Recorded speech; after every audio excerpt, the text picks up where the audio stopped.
It seems like every time you turn around these days, there's another scary headline about some company getting hit by a cyber attack. It's relentless. It really is. And you might think, oh, those are just the big companies, the ones with the big budgets. Right.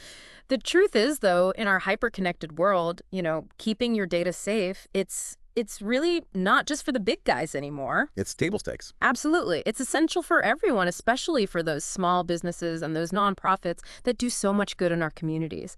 And the numbers back this up because by some projections, we're looking at cybercrime potentially costing the world over $10 trillion Wow. every year by 2025. Yeah, That is a staggering figure, and it really underscores just how much is at stake. absolutely. And that's why we are here today. We're going to take a deep dive into this topic. Yeah. We're going to take all this information that's out there about cybersecurity and boil it down to what matters most for you, the owners of small businesses and the leaders of those amazing nonprofits. That's right. Now, we know cybersecurity can sound intimidating, Yeah. right? All this technical jargon and complicated solutions. Oh, yeah. But we're here to break it down. We're going to make it clear and understandable. And most importantly, we're going to give you actionable advice. Yeah. Steps that you can take today, no matter how big or small your operation is. I love it. All right. So consider this your cybersecurity crash course. That's right. Your fast track to understanding how to protect your organization, your sensitive data, your people, everything that's important to you. Everything. And our mission today is really straightforward. We want to give you those key insights, those essential elements of cybersecurity that you need to know to navigate this increasingly complex digital world. Yes. So let's jump right in. What exactly is cybersecurity? If we had to explain it to someone who's never even heard the term before. Okay. So imagine your business or your nonprofit, Yeah. right?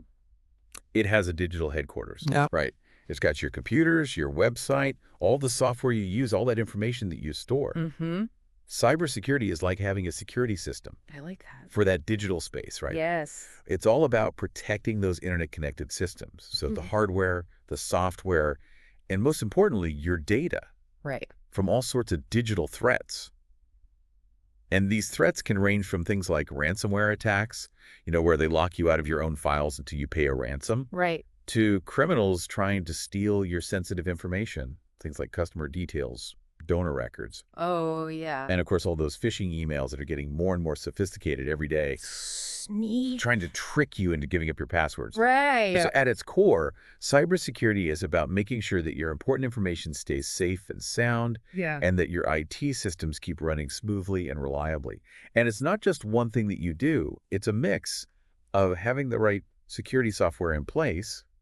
Think of it like your digital alarm system and adopting some smart practices. Yeah. It's like locking your doors and not giving your keys to strangers. So it's more than just having the antivirus software running on your computer then. Way more. Okay. So it's a much bigger picture. It is. And for a small business owner or a nonprofit director who's already juggling a million things, Yeah. why should cybersecurity really be at the top of their to-do list? That's the million-dollar question, right? It is. And you're right. It goes way beyond just running those antivirus scans every now and then. Mm-hmm. The reasons why cybersecurity is so essential for smaller organizations, they're really significant. Okay.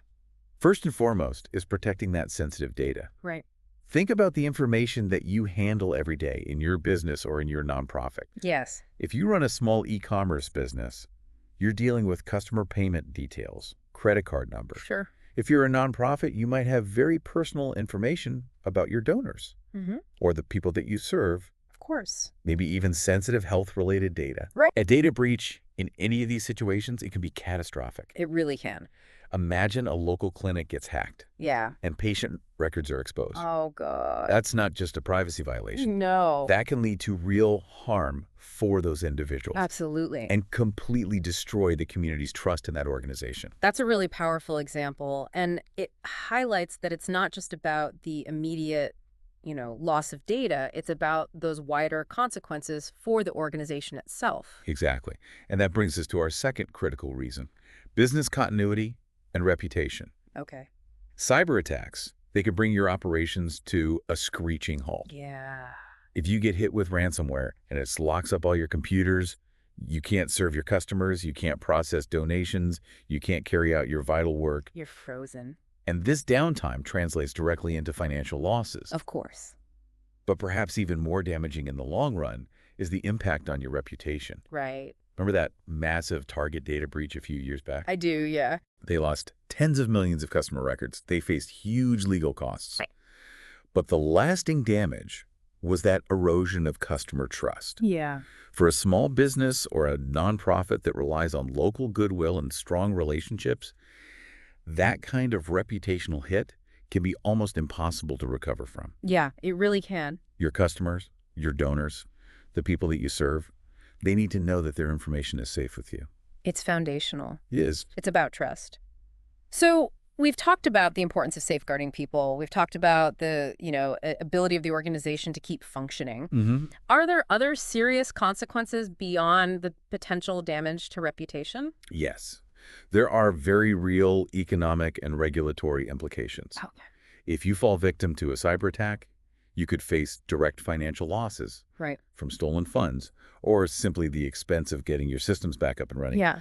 You might also be legally required to notify all the individuals who've been affected Okay. and potentially compensate them for any damages. Wow. And then on top of that, depending on the type of data that you handle and where you operate, there are increasingly strict regulations. Right. Things like GDPR in Europe or HIPAA here in the US Mm. that mandate exactly how you protect personal data. Oh, yeah. Failing to meet those requirements after a breach can lead to substantial fines. So ignoring cybersecurity can quickly turn into a major legal and financial nightmare. Absolutely, can really snowball. Earlier, we touched on the idea that even the smallest organizations play a role in the broader, cybersecurity landscape. Yeah. Could you elaborate on that a bit for our listeners? Sure. So while, Mm. a local coffee shop or a small community theater might not feel like they're on the front lines of national security, Yeah. the reality is that every connected device, every organization, they all contribute to the overall digital environment. Right. Think of it this way. If a hacker can exploit a vulnerability in a small business's website, they might be able to use that as a stepping stone to attack larger targets. Oh, I see. Weak security anywhere can be an entry point for those bad actors. That makes sense. Moreover, the fundamental principles of good cybersecurity, things like strong passwords, keeping your software up to date, Right. being aware of those phishing scams, Yeah. those are universal. It doesn't matter if you're protecting a multinational corporation or a local charity's email list. Right. The principles are the same. And finally, going back to that point about trust, Mm-hmm. actively demonstrating that you take cybersecurity seriously builds confidence and strengthens your reputation. Okay. When you can assure your clients or your donors that their data is protected, it sets you apart. Yeah. It shows that you're a responsible and reliable organization. It's like a seal of approval. Exactly. Think about a local credit union that Mhm. really clearly communicates its security measures to its members. Right. That builds trust. It can be a real competitive advantage. It absolutely can. So we've established what cybersecurity is and why it's so incredibly important, especially for small and medium-sized businesses and nonprofits. Right. Now let's talk about the threats they're facing. Okay. What are some of the common cyber threats that these organizations need to be aware of? The world of cyber threats, it's constantly changing. It's always evolving. It's so dynamic. But there are a few common types of attacks that we see over and over again that really target smaller organizations. Okay. And at the top of that list are phishing attacks. Phishing. Phishing attacks. So these are those emails or messages that are designed to trick people into giving up sensitive information. Exactly. Hmm. And they're incredibly widespread because they often work. Yeah. Attackers, they pretend to be someone you trust. Maybe it's your bank. Right. Maybe it's a supplier that you work with. Okay. Maybe it's even someone within your own organization. Oh, wow. All to trick you into giving them sensitive information. Oh, gosh. This could be your credit card, details your social security number, or most commonly, your login passwords. Right. These deceptive emails often include links to fake websites that look almost identical to the real thing. They're so good. They're getting really good at this. Mm-hmm. And then you unknowingly type in your confidential information thinking you're on a legitimate website. So phishing, it really preys on human psychology, right? It does. It exploits trust and that sense of urgency. Exactly. And that's why it's so important to always slow down, verify before you click on any links or share any personal details. Yeah. If something seems even a little bit off, it probably is. Exactly. Trust your gut. We've probably all had those suspicious emails pop up in our inboxes at some point, and sometimes they can look very, very convincing. They really can. What's another frequent threat that small organizations face? Another really serious one is ransomware. Ransomware. Think of it as a digital hostage situation. Oh, gosh. This type of malicious software, it gets onto your computer or your network, it locks up your files, Okay. and then the attackers, they demand a ransom, Okay. usually in cryptocurrency like Bitcoin, to give you back the key to unlock those files. So you can't access your own data. You can't access your own data. A particularly notorious example of this was the WannaCry attack a few years ago, Oh, yeah. which crippled hundreds of thousands of computers all over the world, including hospitals' businesses. Major disruption. For a small business that relies heavily on its digital files for, daily operations, a ransomware attack can be absolutely devastating. Absolutely. It could potentially shut them down completely. It could. And it's not just about losing the data itself. Right. It's about losing the ability to function. Exactly. It can bring everything to a halt. And ransomware, that's a type of malware, right? It is. Could you give us a broader understanding of what malware is in general? Sure. Malware is really an umbrella term Okay. for any kind of software that's designed to cause harm to or exploit a computer system, Okay. network digital service. Gotcha. There are several different forms of malware out there. You've got Okay. Trojan horses, for example. Like, These are sneaky programs that disguise themselves as legitimate software. oh, wow. So you might think you're installing a useful tool, Right. but hidden inside is this malicious code that can steal your data or give hackers remote access to your computer. It's like a wolf in sheep's clothing. Exactly. Put it that way. Then you have viruses, which attach themselves to other programs and spread when those programs are run, often corrupting files or slowing down your system. Right. And finally, you have worms, which are a type of malware that can replicate themselves and spread across networks without needing to attach to another file. Oh, wow. So they can consume a lot of network bandwidth, which can really slow down your internet connection and make it difficult to conduct business. So each type of malware has its own unique way of causing problems, but the attacker's goal is always malicious. Always. What other kinds of threats should small and medium-sized businesses and nonprofits be on the lookout for? Okay. So we also need to be aware of man-in-the-middle attacks, Okay. or what are often referred to as mid-M attacks. Imagine someone secretly listening in on a private conversation and maybe even changing what's being said. Yeah. That's similar to how a man-in-the-middle attack works in the digital world. Oh, I see. A cybercriminal intercepts the communication between two parties who think they're talking directly to each other. So they're essentially eavesdropping on your digital conversation. Exactly. And this is particularly risky when you're using unsecured public Wi-Fi networks. Like at a coffee shop or No, something. at a coffee shop at the airport.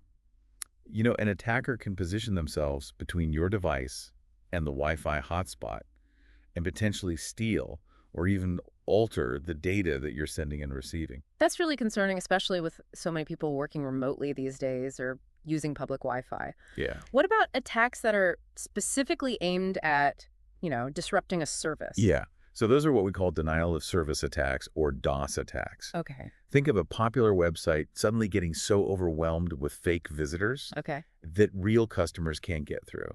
That's the goal of a DOS attack. The attackers, they flood the target system Okay. with so much traffic, so many requests, that it just gets overloaded and it can't function anymore. Right. And effectively, it blocks legitimate users from accessing it. So they essentially shut down your website or your service. Exactly. Wow. And a notable example of this was the Mirai botnet attack back in 2016, which targeted a major internet infrastructure company and caused widespread outages for tons of popular websites and online services. Yeah, I remember that. A lot of people couldn't access anything. It was a big deal. It was a big deal. So yeah, a DOS attack could literally knock a small business's website offline, Right. prevent customers from finding them, prevent them from making purchases. So it could be a huge blow to their business. Absolutely.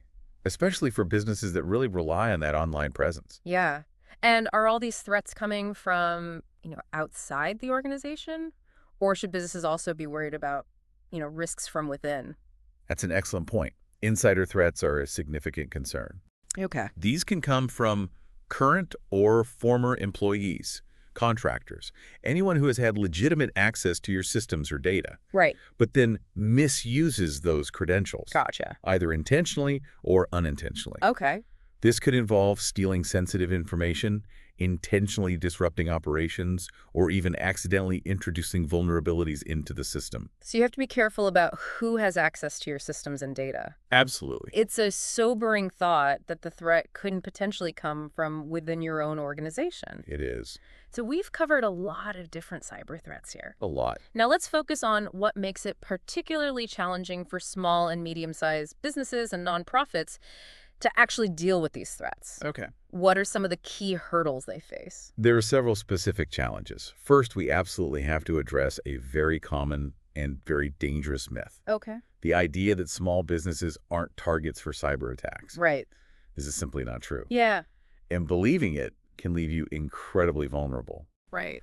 In fact, cyber criminals often view smaller organizations as easier targets, precisely because they assume that their security is weaker than that of larger corporations. They think they can get away with it. They think they can get away with it.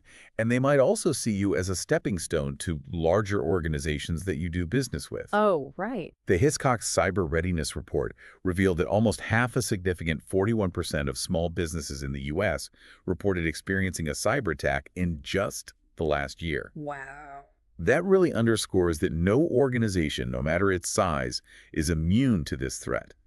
Don't rely on obscurity as your security. That statistic is really eye-opening, and it definitely busts that common misconception that small businesses are somehow off the radar. They're not. What are some other specific challenges that these organizations typically face? Another major hurdle is the increasingly sophisticated nature of those phishing attacks. Right. We were talking about these earlier. Yeah. These aren't the easily spotted, poorly written emails of the past. Right. Attackers are using information that they gather from social media Okay. and other online sources to craft highly personalized and very convincing phishing attempts. They do their research. They do their research. They might know details about your organization, your employees, recent projects that you've been working on, Oh. making their emails much harder to identify as fake. Right. This targeted approach makes them significantly more dangerous because they're exploiting existing trust and knowledge. Yeah, it becomes so much more believable. It does. And with so many small businesses and nonprofits relying on cloud-based services these days yeah, for things like email storage software, is cloud security a particular challenge for them? absolutely. While cloud services offer incredible flexibility and scalability, they also introduce complexities when it comes to security. So it's not a simple solution. It's not a simple solution. And it's really crucial for businesses and nonprofits using the cloud to understand that security is often a shared responsibility. Okay. The cloud provider, they handle the security of the cloud infrastructure itself. Okay. But you are responsible for the security within your cloud environment. Right. Things like how you configure your access controls and manage your user permissions. Okay. And this can be a significant challenge for smaller organizations that may not have dedicated IT security expertise to properly configure and monitor those cloud resources. Right. So it's not a case of just outsourcing all your security concerns when you move to the cloud. Exactly. And with the huge shift towards remote work that we've seen in recent years, Right. does that create additional security vulnerabilities for smaller organizations? Yeah. The rise in what we call work-from-home vulnerabilities is another significant challenge. Because people are working from home more often. Exactly. When employees are working remotely, they might be using personal devices Sure. that aren't as secure as company-managed equipment, Okay. and they're often connecting through potentially less secure home networks. Yeah. This expands what we call the attack surface for cybercriminals. Right. And it can make it much harder to enforce those consistent security policies across the organization. Because you don't have as much control over those devices. You don't have as much control. So it's a combination of factors, right? That false sense of security, Yep. the increasingly sophisticated attacks, the complexities of cloud security, Right. the risks associated with remote work. Yeah. All of these contribute to the unique cybersecurity challenges that small and medium-sized businesses and nonprofits face. Absolutely. So what can they do about it? Yeah. What are some concrete steps that these organizations can take to protect themselves? What are some essential best practices and technologies that they should consider implementing even on a limited budget? There are several actionable steps and technologies that can make a real difference, even for those organizations that don't have a lot of resources. Okay. Let's start with best practices. Okay. One of the most fundamental is consistent updates and what we call patch management. Okay. It might seem basic, Yeah. But keeping all your software and systems up to date, Okay. your operating systems, Hmm. your applications, even the firmware on your routers is absolutely critical. So it's not just about updating your computer's operating system? No, it's everything. It's everything. Okay. Software updates often include patches that fits known security vulnerabilities. Yeah, okay. And applying these updates promptly is like closing holes in your defenses that hackers could sneak through. I see. So make sure you're always running the latest versions. That sounds like a relatively easy thing to do, It is. but I imagine it can easily slip through the cracks when you're busy running a business or a nonprofit. It can. So set reminders. What's another key best practice? Another essential is to implement unique passwords and multi-factor authentication, or MFA. MFA. Using strong, unique passwords for every single online account is a must. Right. Think of them as the first line of defense for each of your digital assets. Okay. But passwords alone, they're not enough anymore. Right. In today's threat landscape, It can be cracked. they can be cracked. Yeah. Multi-factor authentication adds that extra layer of security by requiring a second form of verification. Okay. For example, a code sent to your mobile phone in addition to your password when you log in. Gotcha. And this makes it so much harder for unauthorized individuals to access your accounts, even if they somehow get a hold of your password. So it's like a double lock on the door. Exactly. And there are a lot of free or low-cost MFA options available now. Oh yeah, tons. MFA has become so common now for our personal online accounts. It makes perfect sense to extend that same level of security to our organizational accounts as well. Absolutely. What about the human element in all of this? That's absolutely crucial. Okay, Educating and training your employees and volunteers is paramount. gotcha. Your people, they're often your first and most important line of defense against these cyber threats. Yeah, because they're the ones who are actually using the systems. They are. They're the ones interacting with the data. They need to be able to recognize those phishing attempts, understand the risks of clicking on suspicious links or downloading unknown attachments, and know how to handle sensitive information securely. So regular security awareness training, even if it's just short and engaging sessions, can make a big difference. Huge difference. Think of it as empowering your team to be your cybersecurity allies. I like that. That makes a lot of sense. Yeah. Even with the most sophisticated technology, if the people using it aren't aware of the risks, it's all for nothing. Exactly. So what about protecting the data itself? Data encryption is vital. Okay. Encrypting sensitive data, whether it's stored on your computers or being transmitted across your network, essentially scrambles it so that it's unreadable to unauthorized individuals, even if they manage to intercept it. Right. So this adds a significant layer of protection. It's like putting it in a secret code that only you have the key to. Exactly. And finally, implementing basic network security measures. Things like having a properly configured firewall which acts as a gatekeeper for your network traffic, and being mindful of the security of your Wi-Fi networks. So these are all really practical best practices that any organization can implement. They are. What about specific technologies that smaller organizations should consider implementing? On the technology side, basic endpoint protection is a fundamental necessity. Okay. This is essentially the security software. Oh. Things like antivirus and anti-malware programs that you install directly on your computers, laptops, and other devices. So this is like the digital equivalent of locking your doors and windows. It is. These programs, they're designed to detect and remove malicious software, providing a foundational level of defense against a wide range of threats. Okay. If your organization uses cloud services, it's really important to take the time to understand the security features that are offered by your cloud provider Okay. and to configure your own security settings appropriately within those services. Yeah. For example, many cloud platforms allow you to set up multi-factor authentication for all your users and control who has those administrative privileges. Okay. These are crucial security settings to review. And this goes back to that shared responsibility model that we talked about earlier. It does. You're responsible for the security within your cloud environment. Exactly. And even smaller organizations can benefit from understanding the basics of identity and access management, or IAM.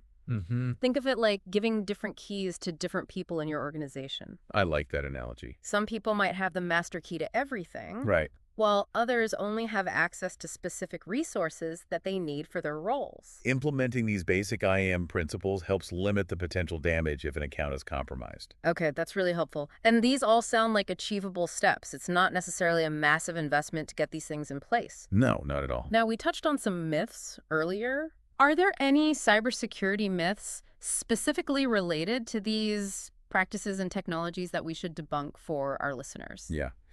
It's really important to reiterate some of those mythbusters in the context of these protective measures. Okay. First, let's be absolutely clear. A strong password alone is not enough. Right. You absolutely need to implement that multi-layered approach, including multi-factor authentication whenever possible. Okay. Second, while antivirus software is a critical first step, it's not a silver bullet. It's not a cure-all. It's not a cure-all. Yeah. It needs to be part of a comprehensive security strategy that includes all the best practices we've been discussing. Right. Employee training, regular updates, and so on. Another dangerous myth is that cybersecurity is solely the IT department's responsibility, Right. especially in smaller organizations where you might not even have a dedicated IT person. Everyone plays a crucial role in maintaining security. Everyone. Every employee, every volunteer needs to be vigilant and follow those established security protocols. And finally, it's a big mistake to think that once you set up cybersecurity measures, you don't need to update them. Right. The threat landscape is constantly evolving. New threats are emerging all the time, so your security measures need to be continuously reviewed and updated to remain effective. Think of it like regularly checking the locks on your doors and windows. It's an ongoing process. Yeah, you don't just do it once and forget about it. Nope. So looking ahead, what are some of the key trends in cybersecurity that might impact smaller organizations down the line, and how can they prepare for those changes? While some of the more advanced cybersecurity trends might seem distant, having even a basic understanding can be helpful. Okay. One key trend is the increasing adoption of what we call zero-trust security models. Okay. Zero trust. In simple terms, this approach operates on the principle of never trust, always verify. So you're not assuming that anyone inside the organization's network is automatically trustworthy? Exactly. Yeah. Instead, a zero-trust model requires everyone, users and devices alike, whether they're inside or outside the network, to be continuously verified Right. before they're granted access to resources. So it's a much more stringent approach to security. It is. While fully implementing a zero-trust architecture might be complex for smaller organizations right now, the underlying principle of verifying identities and limiting access is something they can start to incorporate into their security thinking. Absolutely. Another really important aspect is simply the importance of staying informed. Yes, The world of cyber threats, it changes incredibly quickly. it does. So it's crucial for small business owners and nonprofit leaders to keep learning about those emerging threats and those best practices through reliable sources. Yes. There are many free resources available online from government agencies and cybersecurity organizations that can provide really valuable updates and guidance. So even for smaller organizations, having a basic understanding of where cybersecurity is heading can help them make smarter decisions about their security posture today. Absolutely. Do you have any final words of advice for our listeners on how they can stay protected without feeling completely overwhelmed by all this information? My main message is this. Remember that even implementing a few foundational cybersecurity measures can significantly reduce your risk.